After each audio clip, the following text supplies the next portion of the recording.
We're moving, continuing with the same topic of social class and family life. We see that basic attitudes formed early in the childhood. ये socialisation का process है. उसमें attitude towards the life हो सकते हैं, attitude towards work हो सकते हैं. वो वैल्यूज़ जो हैं वो फैमिली में जो लेट्स से प्रेवलेंट हैं, those are inculcated amongst the children. तो हम ये देखते हैं कि पेरेंट्स की चूँकि वैल्यूज़ की का इफ़ेक्ट है. अगर पेरेंट्स मोबिलिटी ओरिएंटेड हैं तो children might follow the same kind of values.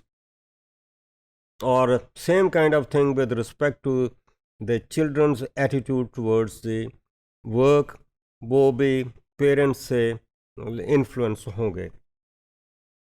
तो हम देखते हैं कि जो स्कूल में वैल्यूज़ हैं, these could be different from let's say low class families. आम तौर पर स्कूल में मिडिल क्लास वैल्यूज़ जो हैं वो प्रेवलेंट होती हैं. तो पेरेंट्स जब बच्चे को भेजते हैं तो children are suppose to obey those values, follow those values which are prevalent in the school, and those values are usually middle class values. So we see that यहाँ पर प्रॉब्लम्स आते हैं कि लो क्लास फैमिली के जो parents हैं वो mobility उनकी नहीं हुई. उनकी नेगेटिव अप्रोच भी हो सकती है. वो कहते हैं कि जी यहाँ मोबिलिटी हो ही नहीं सकती, हम क्या कर सकते हैं, लक पे डिपेंड कर रहे हैं. तो that might lead to their frustrations और frustrated kind of mobility. Effort की है, हो ही नहीं सका. So they are more like pessimistic with respect to mobility. तो अचीवमेंट वैल्यूज़ उनकी बहुत लेट्स से लो लेवल पे चली गई हैं और एक तरह से they are experiencing blocked kind of mobility, और इसका इफ़ेक्ट बच्चों पर भी हो सकता है. Fathers ambitions for their children could be low. Usually they are low, but definitely there could be exceptions. Some parents might have high aspirations for the education of their children. लेकिन ये high aspirations, will they materialize or will they not materialize? That's a questionable kind of thing. तो usually यही है कि the बच्चे जो हैं they are extension of the parents, वही चीज़ें उनमें जा रही हैं. तो too much pressure on the child to be unlikely to succeed. अब ये एक और बात आ गई कि बच्चे के ऊपर पेरेंट्स जो हैं ज़्यादा प्रेशर डाल रहे हैं for the achievement of educational success, and that may not materialise. क्योंकि बच्चा उसी माहौल में रह रहा है, उसके साथ वो अकेला भी नहीं है, मिडिल लोअर क्लास फैमिली का साइज़ भी बड़ा है. अगर दूसरे सिबलिंग्स किसी और तरह का बिहेव कर रहे हैं तो उसमें इसका बिहेवियर में not be different. So therefore we see that family जो है, it is being a let's say important institution for socialization of children. तो वो कल्चर जो है वो पास ऑन हो जाती है to the younger generation. Culture में वही वैल्यूज़, वही एस्पिरेशंस, वही मोटिवेशंस वो चलती हैं, तो कंटिन्यू करती हैं. लेकिन वो जो है, अगर हम ये देखें कि फैमिली इम्पोर्टेंट तो है, लेकिन सोशलाइजेशन में और भी इंस्टीट्यूशंस हैं, और उन इंस्टीट्यूशंस में एजुकेशन या स्कूल जो है दैट्स एन इम्पॉर्टेंट एजेंसी.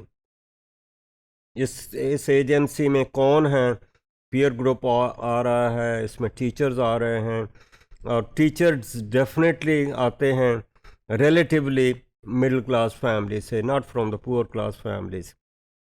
अगर मिडिल क्लास फैमिली से आ रहे हैं और वहाँ बच्चे भी मिडिल क्लास फैमिली से आ रहे हैं, तो हम देखते हैं कि स्कूल में वो वैल्यूज़ ज़्यादा से प्रिवेल करती हैं जो कि मिडिल क्लास की वैल्यूज़ होती हैं.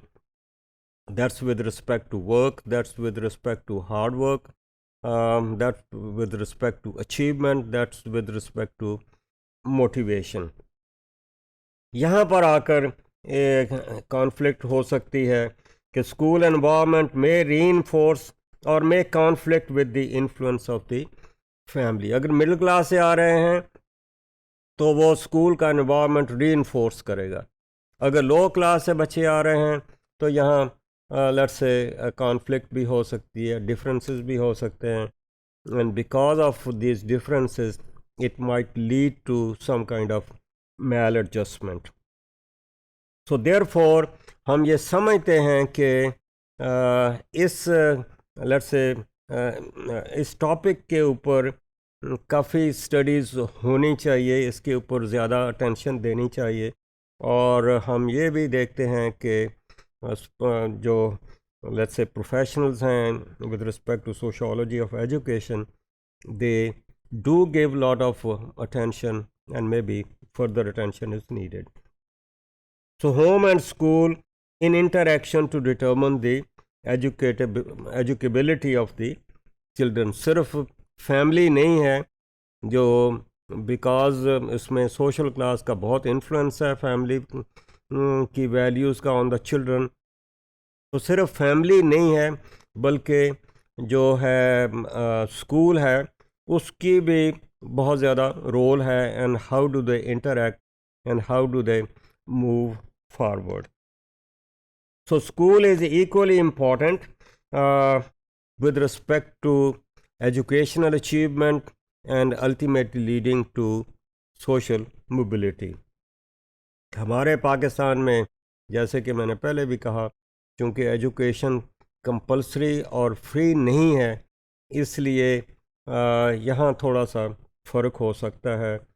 तो इस डेफिनेटली कॉन्फ्लिक्ट आएगा अगर बच्चों को भेजते भी हैं, लेकिन चूँकि बच्चों का भेजना कंपलसरी नहीं है इसलिए ये चीज़ पाकिस्तानी सेटिंग में एक डिफरेंट अंदाज में देखने की ज़रूरत है.